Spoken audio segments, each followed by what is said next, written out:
penegakan hukum yang memang tidak tegas di Indonesia. Karena masyarakat kita masih permisif dan sering menganggap kekerasan terhadap perempuan dari KDRT, penyebaran konten-konten intim itu dianggap sebagai aib. Kenapa ini terjadi? Misalkan ada perkosaan di malam hari gitu ya, kenapa korbannya sampai diperkosa, kenapa dia sampai pulang malam sendirian, itu kan harus kita gali gitu, bukan kemudian menjadikan ini sebagai pidana biasa dan akan ngapain sih kamu pulang malam-malam sendirian lagi.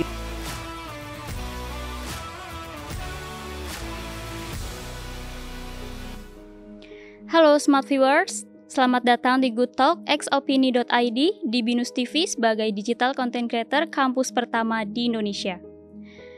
Kasus KDRT, pelecehan seksual, dan penyebaran video syur sedang tinggi di Indonesia. Bukan hanya dari kalangan masyarakat biasa saja, tetapi juga dari selebritis. Kenapa ya, Smart Viewers, hal ini bisa terjadi? Langsung aja kita tanya-tanya sama Ibu Siti Mazuma selaku Koordinator Nasional Forum Pengada Layanan. Halo Bu Zuma, apa kabar Ibu? Baik. Baik, semoga selalu dalam keadaan baik selalu ya Bu ya. Amin, terima kasih. Sama-sama Bu. Kita akan langsung nih Bu masuk ke pembahasan. Mengapa kasus KDRT, pelecehan seksual, dan penyebaran video syur masih tinggi di Indonesia? Apa faktor yang menyebabkannya? Oke, kalau ditanya soal faktor itu ada banyak ya, tidak tunggal. Salah satunya tentu saja adalah penegakan hukum yang memang tidak tegas di Indonesia. Kita sudah punya Undang-Undang PKDRT, penghapusan kekerasan dalam rumah tangga dari 2004 gitu ya, tapi pada kenyataannya gitu ya, penerapan dari hukum itu tidak pernah tegas gitu. Banyak korban-korban kekerasan dalam rumah tangga yang tidak mendapatkan keadilan sehingga terpaksa harus cabut laporan, terus kemudian proses hukum yang sangat lama dan sangat mahal gitu ya, yang membuat mereka berpikir ulang bahwa proses hukum ini adalah pilihan yang terbaik. Lalu faktor yang kedua, karena masih patriarkinya budaya kita menjadikan perempuan sebagai objek gitu ya, baik dalam bentuk kekerasan, penyebaran konten-konten, dan juga berbagai macam hal lain lagi gitu ya. Karena orang tuh cenderung kalau perempuan menjadi korban, halah pasti dia nggak akan melawan atau merusak kredibilitas dia. Misalkan ketika penyebaran konten intim, kenapa perempuan banyak menjadi sasaran gitu ya, karena itu adalah bentuk mempermalukan dia gitu. Lalu juga sebagai upaya penghukuman terhadap perempuan, kenapa sampai misalkan foto-foto yang intim atau foto-foto seksi gitu. Jadi sebagai upaya-upaya dari pelaku kekerasan gitu ya, kekerasan berbasis gender kita menyebutnya gitu, sebagai sebuah kamu tuh adalah objek. Jadi kalau saya melakukan kekerasan ya bukan saya yang disalahkan oleh masyarakat, tapi kamu gitu. Kenapa kamu sampai melakukan ini? Kenapa kamu sampai menjadi korban KDRT? Ya karena kamu bodoh, bukan perempuan yang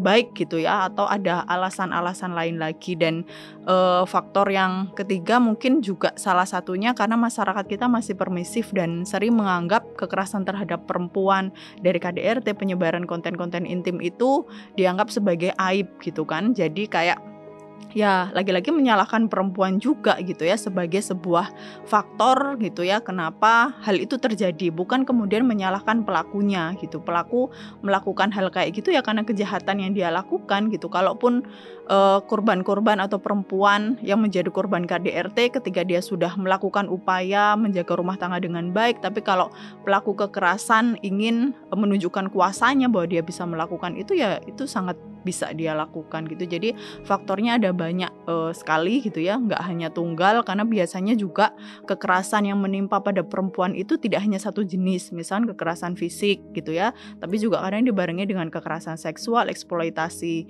ekonomi, bahkan termasuk soal penyebaran konten intim ini yang kita menyebutnya kekerasan berbasis gender online, atau kemudian di dalam undang-undang tidak pidana kekerasan seksual berbasis elektronik gitu. Sebenarnya sudah alat atau payung hukum yang kita punya tuh udah sangat banyak gitu ya, tapi bagaimana penegakan hukumnya, bagaimana pemenuhan hak korban, itu yang kemudian harus kita pertanyakan. Kenapa setiap tahun dalam laporan Forum Pengada Layanan, laporan Komnas Perempuan, Kementerian Pemberdayaan Perempuan itu selalu tinggi gitu. Jadi banyak sekali faktornya. Baik, tadi Ibu sudah membahas ada hukumnya. Sekarang kita ke perlindungannya nih Bu. Bagaimana dengan perlindungan terhadap korban TPKS? Apakah ada layanan bantuan ataupun dukungan hukum yang bisa membantu korban? Hak-hak korban dalam kasus-kasus tindak pidana kekerasan seksual itu ada banyak gitu ya, dari mulai proses pendampingan, lalu proses pemulihan psikologi, perlindungan juga misalkan dalam proses kasusnya gitu ya, ada ancaman atau ada upaya memaksa dia untuk mencabut laporan, atau ada reviktimisasi misalkan mempermalukan dia, atau mungkin ada hal-hal lain yang membuat korbannya menjadi ketakutan. Nah, ada lembaga perlindungan saksi dan korban yang punya kewenangan atau kewajiban memberikan perlindungan itu, baik secara fisik gitu ya, ataupun kemudian memberikan perlindungan secara psikologi gitu, memberikan pemulihan secara psikologi, lalu juga sampai kepada proses pemberian ganti rugi gitu, karena menjadi korban kekerasan tidak hanya rugi secara material gitu ya, tapi juga imaterial. Bagaimana kemudian negara bertanggung jawab melakukan penghitungan itu kerugian yang dialami oleh korban. Nah, setelah perlindungan terus kemudian ada upaya ketika ada korban kekerasan berbasis gender online atau kemudian KSBE atau penyebaran konten intim, dia juga punya hak yang namanya hak untuk dilupakan.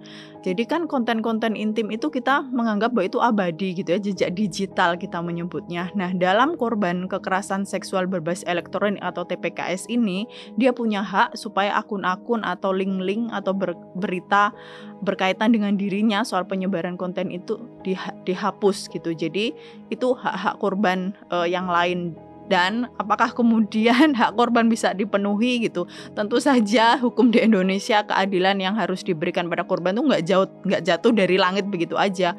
Korban tuh harus mengupayakan gitu. Dan kami saya dari Forum Pengada Layanan itu kita punya 87 lembaga anggota yang berfokus pada pendampingan korban kekerasan. Salah satunya adalah TPKS, memberikan pendampingan dan bantuan hukum cara cuma-cuma gitu ya. Dan kami biasanya memberikan penguatan pada korban gitu ya, menyadarkan berkaitan dengan hak-haknya, apakah dia mau mengakses, atau kalau kita memberikan pendampingan ABCD apakah dia mau gitu ya.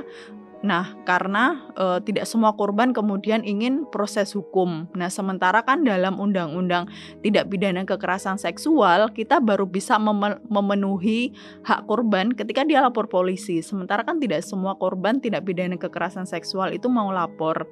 Yang kemudian kita lakukan, mau korban lapor atau tidak, harusnya haknya sama gitu ya. Nah, lembaga-lembaga anggota Forum Pengada Layanan bagi Perempuan Korban Kekerasan ini yang kemudian selama ini melakukan pendampingan, bantuan hukum, apa yang dibutuhkan oleh korban, misalkan akses layanan rumah aman, layanan kesehatan, karena kalau berhubungan dengan tindak pidana kekerasan seksual itu bisa jadi ada penyakit seks menular, kehamilan yang tidak diinginkan, atau dampak dari kekerasan seksual yang terjadi. Jadi kita harus melakukan assessment benar-benar gitu ya, sebelum kemudian kita memberikan bantuan pada korban. Bahkan termasuk di dalamnya korban itu dikeluarkan dari sekolah karena ada penyebaran konten intim itu tadi, ataupun ada upaya-upaya lain untuk mengkriminalkan korban. Misalkan di Aceh gitu ya, banyak sekali korban kekerasan seksual yang tidak mau lapor karena diancam dengan konun jinayah dia melakukan perzinahan. Jadi sebenarnya hak korban itu sudah ada dalam undang-undang, tapi kemudian dihalangi lagi gitu ya oleh tidak adanya perspektif juga aparat penegak hukum yang sering tidak menggunakan undang-undang TPKS gitu, karena dianggap ribet gitu, karena hak korban di situ banyak gitu. Dan kita sebagai pendamping dan aparat penegak hukum tuh harus mau bekerja lebih keras gitu ya untuk memenuhi itu, bukan hanya sekedar masuk ke persidangan oke selesai gitu, sementara trauma korban masih harus kita pulihkan gitu. Jadi kita melakukan pendampingan, lembaga-lembaga 87 lembaga anggota FPL ini bertanggung jawab untuk itu. Dan gak hanya dari lembaga layanan berbasis masyarakat, jadi sebenarnya pemerintah juga sudah melakukan upaya dengan adanya unit pelayanan terpadu bagi perempuan dan anak di tingkat provinsi dan kabupaten kota gitu ya, untuk melakukan pendampingan gitu. Cuman kemudian itu tadi, bahwa kasus-kasus tindak pidana kekerasan seksual itu memang tidak bisa ditangani oleh FPL sendiri, oleh negara sendiri, oleh UPTD atau oleh LPSK. Memang harus keterlibatan banyak pihak, dan satu lagi juga korbannya memberikan konsen atau izin gitu ya ketika kita menangani itu bareng-bareng gitu. Baik, berarti dalam proses penanganan kasus-kasus dari yang sudah banyak sekali Ibu selesaikan, Ibu tangani, apa saja tantangan terbesar dalam menangani kasus-kasus kekerasan seksual di Indonesia? Tantangannya kalau membahas soal penegakan hukum adalah dari aparat penegak hukumnya sendiri gitu. Jadi seringkali ketika korbannya sudah ada undang-undang TPKS yang sudah disahkan 2022, harapannya besar dong gitu, karena ini undang-undang tidak sama dengan undang sebelumnya yang mendiskriminasi korban, yang menjadikan korban berulang kembali oleh sistem gitu. Tapi ketika korbannya ternyata sudah punya harapan yang bernama undang-undang TPKS, aparat penegak hukumnya belum paham gitu, ternyata harus menerapkan undang-undang ini gitu, dan hak korban harus dipenuhi, bahkan termasuk di dalamnya penyidik atau polisi itu diusahakan berjenis kelamin sama dengan korban.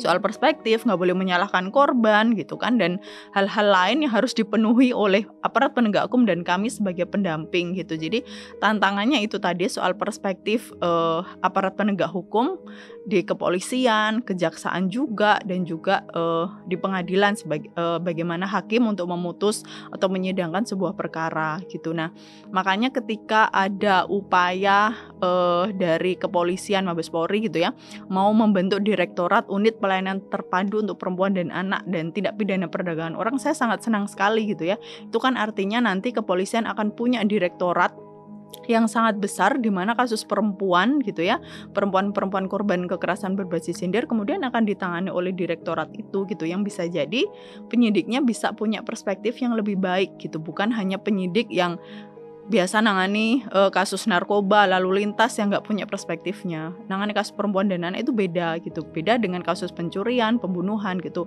Kita harus punya perspektif gender, harus punya assessment yang jelas gitu berkaitan dengan kenapa ini terjadi. Misalkan ada perkosaan di malam hari gitu ya, kenapa korbannya sampai diperkosa, kenapa dia sampai pulang malam sendirian, itu kan harus kita gali gitu, bukan kemudian menjadikan ini sebagai pidana biasa dan akan ngapain sih kamu pulang malam-malam sendirian lagi gitu, bukan kemudian upaya untuk menyalahkan korban gitu tanpa melihat persoalan secara utuh gitu. Bahwa kekerasan terhadap perempuan dan anak itu harus dilihat secara komprehensif sebelum kemudian kita menetapkan pasal atau kemudian melakukan upaya-upaya yang lain gitu. Baik, berarti dengan adanya kerjasama dengan pemerintah, kerjasama dengan kepolisian ini sangat membantu ya Bu ya? Betul, iya. Baik, kita sekarang akan ke ini Bu, penyebaran video syur di dunia digital. Bagaimana peran media sosial mempengaruhi situasi kekerasan seksual, terutama dengan maraknya penyebaran video syur, dan apa yang bisa diupayakan untuk meminimalisir kekerasan seksual di dunia digital? Ya, dunia digital, semua orang punya smartphone, itu kayak sesuatu yang nggak bisa kita hindari gitu ya, dan seringkali gitu ya, ketika perempuan menjadi korban di dunia nyata, di dunia online atau digital juga iya gitu, penyebaran konten intim kan banyak terjadi pada perempuan gitu ya, dan seringkali dipakai oleh pelaku untuk melakukan kekerasan yang lain gitu. Misalkan aku akan menyebarkan konten intim ini kalau kamu nggak mau mengirimkan uang atau nggak mau melakukan hubungan seksual gitu, itu seringkali terjadi dan dipakai gitu kan. Nah, biasanya korban-korban yang mendapatkan ancaman penyebaran konten intim ini udah ketakutan, karena kan yang diserang adalah kredibilitas dia gitu ya. Kalau foto telanjang dia tersebar gitu ya, bagaimana nanti dia bisa sekolah, dia bisa bekerja, pasti akan malu dan lain sebagainya, sehingga dia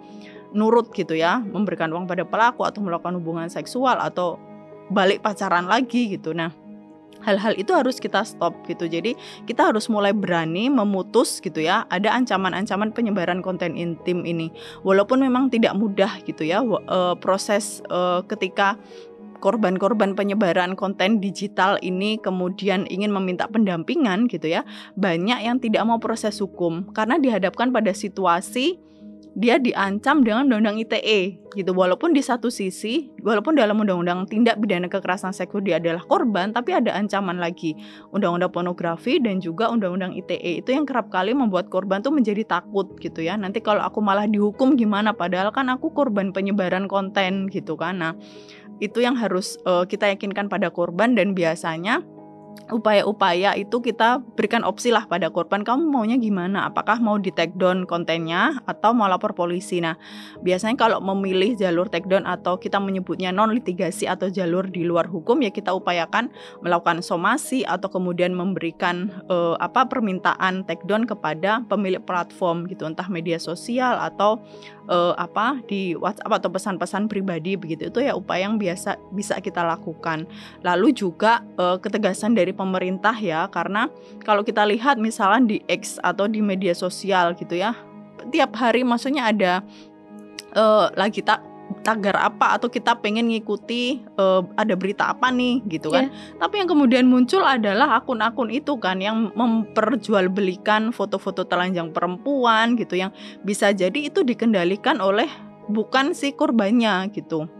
Jadi hal-hal itu yang harus menjadi sebuah ketegasan juga dari pemerintah gitu ya, untuk mensortir atau mensensor supaya tidak semakin maraknya gitu ya konten-konten di dunia digital ini dan terlalu banyak didiamkan gitu kan oleh pemerintah gitu. Walaupun kita punya undang-undang tadi gitu ya, nggak penyebaran konten-konten intim tidak diperbolehkan, tapi justru pasal-pasal atau undang-undang ini seringkali dikenakan pada perempuan-perempuan gitu. Jadi penegakan hukum gitu yang kemudian tidak tebang pilih, terus kemudian juga melakukan upaya perlindungan secara komprehensif pada korban itu penting.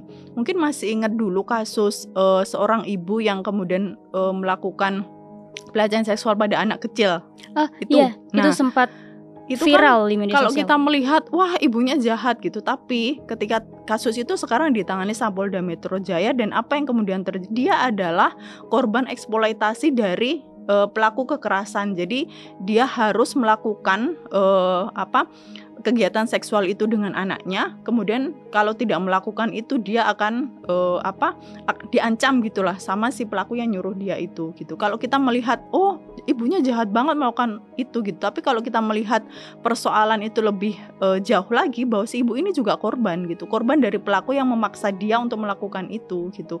Mana ada sih ibu yang kemudian sengaja melakukan itu gitu kan. Nah kalau kita sebagai netizen yang bijak menggunakan media sosial gitu, setidaknya ketika ada foto atau video-video atau konten intim itu tidak turut serta menyebarkan, stop di kamu aja, atau report gitu, dilaporkan sebagai sebuah bentuk pelanggaran gitu. Misalkan kan itu akun pemersatu bangsa. No, pemersatu bangsa bukan itu. Itu justru akan menormalisasi konten-konten penyebaran intim yang justru akan mempermalukan korban, akan membuat korbannya menjadi tidak berdaya, akan terus-terusan dipermalukan, dan kita jangan sampai menjadi korban atau pelaku gitu ya, menjadi pelaku yang terus ikut menyebarkan konten itu. Stop di kamu gitu, dan report kalau ada konten-konten seperti itu gitu. Stop di kamu, stop perantainya, jangan sampai bisa menyebar lagi lebih luas lagi. Betul. Baik.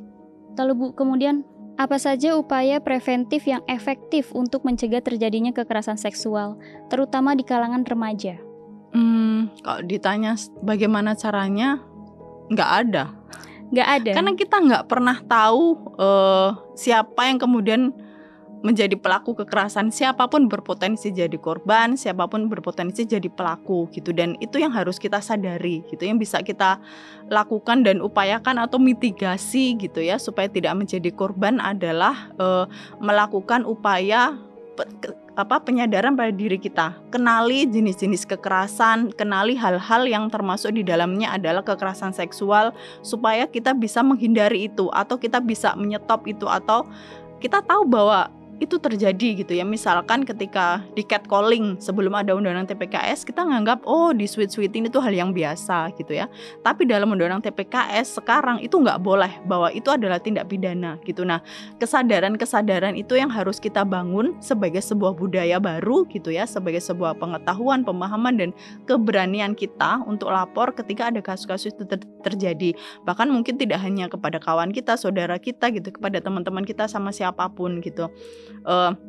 Maksudnya kayak teman-teman smart viewer gitu ya, juga bisa menyampaikan bagaimana kayak informasi-informasi ini ke teman-temannya gitu, bahwa kekerasan itu bukan hanya fisik saja loh gitu, tapi kamu dielus-elus, misalkan kayak maaf pantat gitu ya, atau ada upaya-upaya pelecehan seksual gitu, usahakan untuk berani ngomong, untuk lapor, untuk kemudian menegur pelaku gitu ya, supaya tidak semakin banyak lagi. Karena kalau kita menormalisasi atau menganggap itu hal yang biasa, pelakunya akan besok saya akan melakukan lagi gitu. Baik, kita sudah melihat Bu ya, banyaknya kasus KDRT, kekerasan seksual, pelecehan seksual, dan penyebaran video syur itu korbannya tidak berani untuk berbicara. Bagaimana kita membangun awareness di kalangan masyarakat agar berani untuk speak up apabila mengalami kejadian tersebut? Kami memahami gitu ya, penyebaran konten intim ini kan atau menjadi korban itu dianggap memalukan gitu. Tapi kalau kamu hanya memendam sendiri gitu ya, pelaku akan seneng gitu menaikkan dosis kekerasan yang terjadi atau terus-terusan menjadikan kamu sebagai objek kekerasan gitu. Jadi kamu harus sayang pada dirimu sendiri untuk stop gitu. Stop sampai di sini saja dia melakukan kekerasan sama aku gitu. Cari teman atau orang yang bisa kamu percaya atau lembaga-lembaga layanan gitu ya yang paham soal isu perempuan atau kekerasan berbasis gender atau seksual gitu, untuk kamu cerita, kamu bisa ngobrol apa saja, konsultasi, diskusi gitu. Silahkan feel free gitu untuk mengakses itu gitu, dan pastikan kamu tidak menjadi korban berulang atau normalisasi atau membiarkan pelaku melakukan kekerasan gitu. Cukup kita harus melakukan upaya penghentian itu. Kita harus memberikan hukuman pada pelaku gitu ya, supaya dia tidak seenaknya menjadikan kamu sebagai objek kekerasan untuk terus kemudian dieksploitasi dan hal-hal lain lagi gitu yang membuat kamu tuh terlihat tidak berdaya, tidak berguna, memang pantas jadi korban. Enggak, kamu tidak pantas menjadi korban kekerasan gitu. Kamu layak dicintai, kamu layak untuk dihargai gitu. Jadi please speak up gitu ya ketika kamu menjadi korban kekerasan. Baik, berarti sadari, sayangi diri sendiri, berani untuk berbicara, dan jangan takut karena pasti ada yang menolong Bu ya. Betul sekali ya. Baik, Ibu Zuma, terima kasih sudah ngobrol-ngobrol di Good Talk pada hari ini. Gak kerasa kita sudah sampai di penghujung acara, dan semoga informasi yang sudah dijelaskan oleh Ibu Zuma tadi dapat bermanfaat untuk masyarakat, khususnya kepada smart viewers yang menonton episode Good Talk kali ini. Terima kasih sudah diundang, dan semoga teman-teman smart viewer menjadi teredukasi gitu ya, dan menjadi generasi muda BINUS yang sangat luar biasa yang anti kekerasan terhadap perempuan dan berbasis gender dimanapun berada. Baik, terima kasih Ibu. Sama-sama. Untuk smart viewers, kalau kalian masih punya pertanyaan ataupun pendapat, boleh banget untuk komen di kolom komentar. Dan terima kasih sudah menonton episode Good Talk kali ini. Jangan lupa untuk like, komen, dan juga subscribe YouTube channelnya BINUS TV. Bye-bye!